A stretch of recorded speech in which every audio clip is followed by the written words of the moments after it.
Okay, so I'm going to share my screen and we go through the settings. All right. So the indicator we're going to talk about is called the Elliott wave, right? So it's the Elliott wave that we're going to talk about. So the Elliott wave, just like any other indicator, most times is used to actually predict or identify the the direction the direction of the market, right? So it gives you the bigger picture and insight on the direction of the market so that you are able to either stay long in the trade or exit the trade and enter at a profit time. So just a minute, let me try to increase the light in here. Okay, now just a minute, try to increase the light.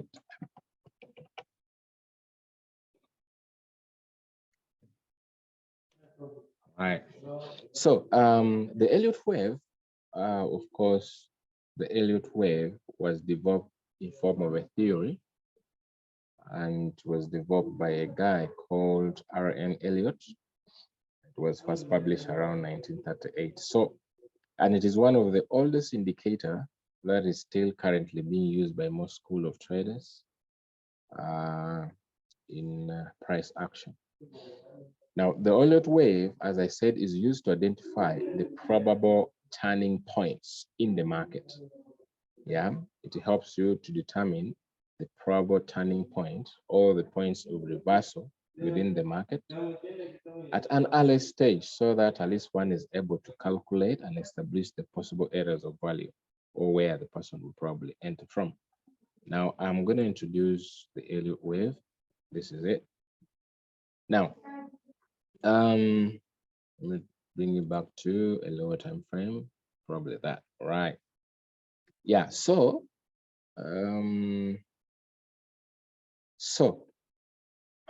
a complete Elliott wave cycle consists of 5 advancing waves and then 3 declining waves. Now, advancing waves are waves that move in the direction of the prevailing trend, right? And therefore, they used as supportive waves because their movement is always in the direction of the prevailing trend. Now, if the market is in an uptrend, you're going to see that this advancing wave will move in that direction of the trend. Whereas we have what we call the declining wave. Now, the declining wave, of course, move against the direction of the prevailing trend. You will always see that it is going to move opposite or against the direction of the prevailing trend. All right? Very cool. So so the advancing waves are these ones which are labeled 1. Okay, there are these ones here which are labeled 1, 2, 3, 4, and 5. These are called advancing wave. Why? Because generally the direction of movement is in the direction of the trend. Whereas what we are calling as the declining waves, these waves that are labeled A, B, and C. Now, the unfortunate bit here is those other declining waves have not yet been formed, but they are in the process of being formed, as we can see here. All right. Okay. So, okay. So that is what we would see in a declining wave. Now, so these advancing waves consist of 2 types of waves. There is what we call an impulse wave. Impulse wave, that is the first. Then there is what we call the corrective wave, right? The corrective waves. Those are the two types of wave that forms what we call an advancing wave, or that wave that moves in the direction of the market. Now,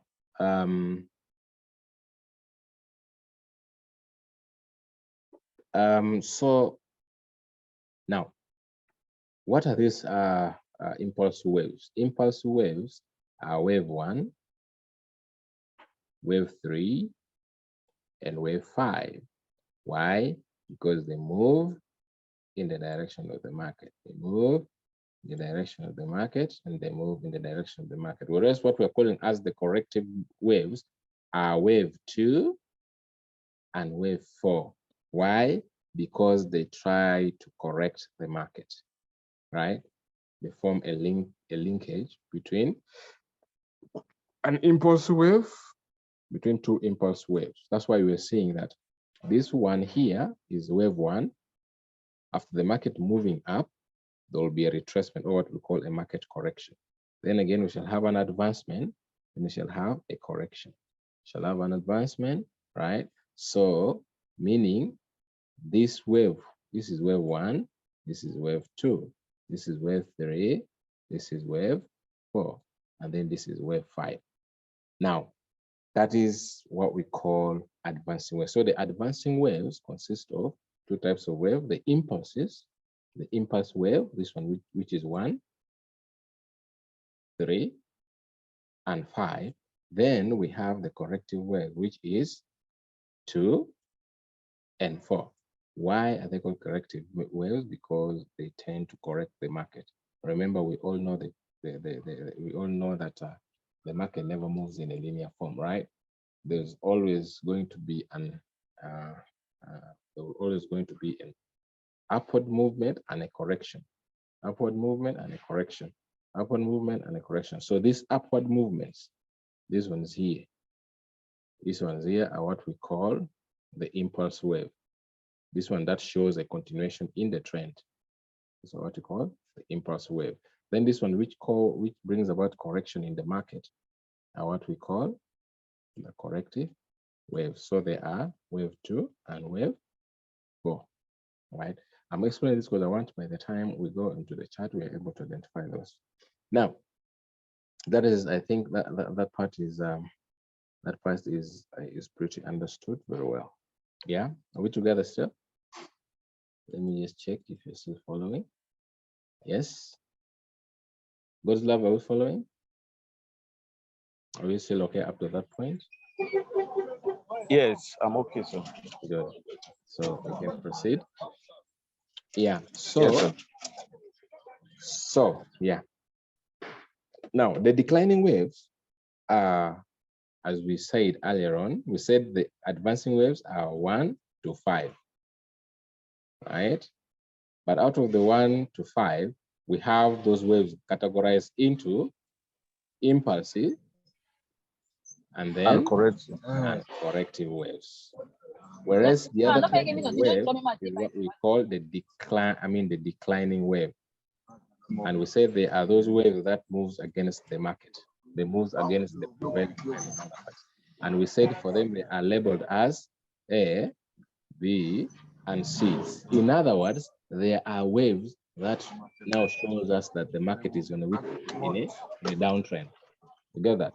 They are now moving opposite to the yeah. Open the door. That's why we shall see after the wave hitting 5. Open the door. Yes, sir. Just a minute. Let me just put something there. The background. You can mute yourself because the background is kind of noisy. Yeah. So in declining waves, we are going to see a wave originating from 5, like this. Then we're going to see this, and then we're going to see a continuation. So we shall have this kind of movement. That is in a declining wave. Now, this wave here, this one here, this wave that moves from 5 downwards before it reverses in direction, is called A. This is wave A. Then this one that moves in that manner is called wave B. Then this one that again goes down is called wave C. But most of the time, the naming always happen at the end of the wave. You will see it being written A, B, and then C. Why is it written at the end of the trend? Because it gives you, at least it is able to give you a picture that you know what, this is where the wave is ending now. So there is a possibility that we're going to see this kind of movement again. If this is already C and this, the wave, this C is written at the end of, at the extreme end of the wave, yeah, you're able to see that, okay, this is what? This is the end of the wave, right? So this is what we call a declining wave, advancing and declining wave, right? So that is most very important. Now, even in the declining wave, okay, even in this declining wave, we also have the waves categorized into two: still impulsive wave and then the corrective wave. The impulse wave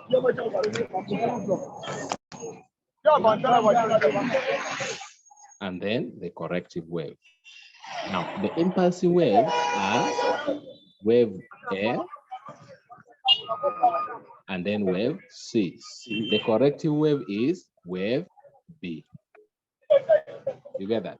Why? Because it is trying to, much as the market is trending downward, at least B is trying to correct the market. We can see that if it comes down, then the market is corrected. If it goes again down, then you see in that manner. So this one here, which is our B, we call it a corrective wave. So the advancing wave and the declining wave both have the impulse wave and the corrective wave. In an advancing wave, the impulse waves are 1, 3, and 5. They are the one that shows us that the market is still continuing upward. Then the 2 and the 4 helps in market correction. They are the corrective waves. Still, when the trend reverses and then we begin having a downward movement, we are going to have an impulsive wave, which is A and C, but then in its midst, we shall have a B, which is going to be a corrective wave, trying to correct the market, because the market is going down. But since you very well know that it doesn't go in a linear form, it has to go down and correct, go down and correct. At least some element of correction has happened. There will be a pullback and a correction, a pullback or a pull down and a correction, pull down and a correction, in that manner. Yeah. Okay, so I hope the part is still understood very well up to that point. Yeah, we're good up to the point. All right, so I'm going to assume we are really still good. So the general picture of the Elliott wave is this. You can see here. You can see here. I wanted to look for at least what has almost all the parts. I wanted to look at what has almost all the parts. Let me try to check through.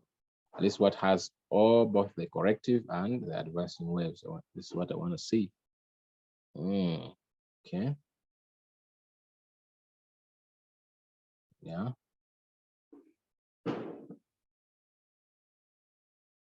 Okay. All right. Let me just look for another coin and see at least what has. Most of those have only part of the waves. Okay. Yeah.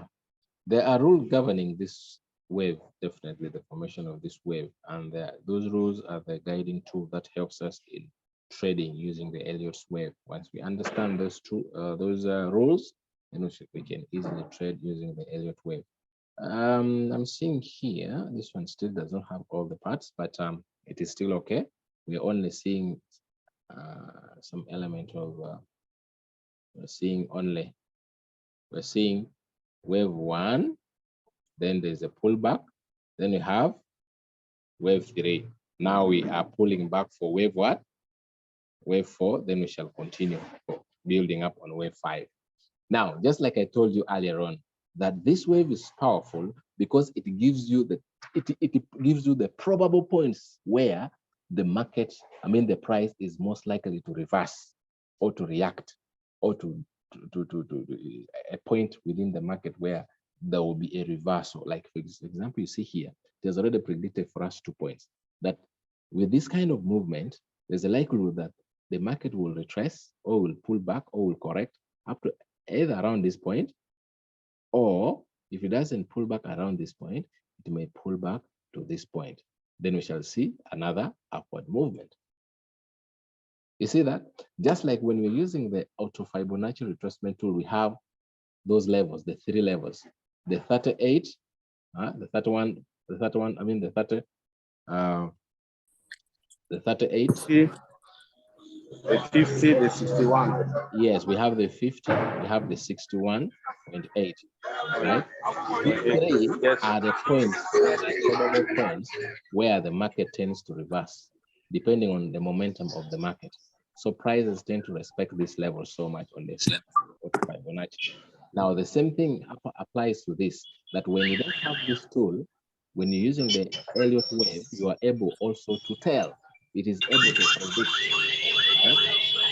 It is able to predict those points where the market is most likely to, where the price is most likely to reverse, or where price is most likely to react to. Now, these points here, which are predicted, if we bring in our auto Fibonacci retracement tool, we're going to realize that the points predicted are actually, if not the 38 point, or it may be the 50 or the 61.8, if we are to bring the tool, right? So let me, for example, try to introduce in that tool and we see. Let me just try to bring in the auto Fibonacci and we see what happens. Where are those predicted points? Are we seeing? Do we see? Do we see something? I'm seeing, Yes, coach. Now you see here that it is trying to tell us that this is the 50, this is the 50 level, and this is the 60. Are we now seeing this? That when we bring in the auto Fibonacci, it is going to be helping us communicate the same information.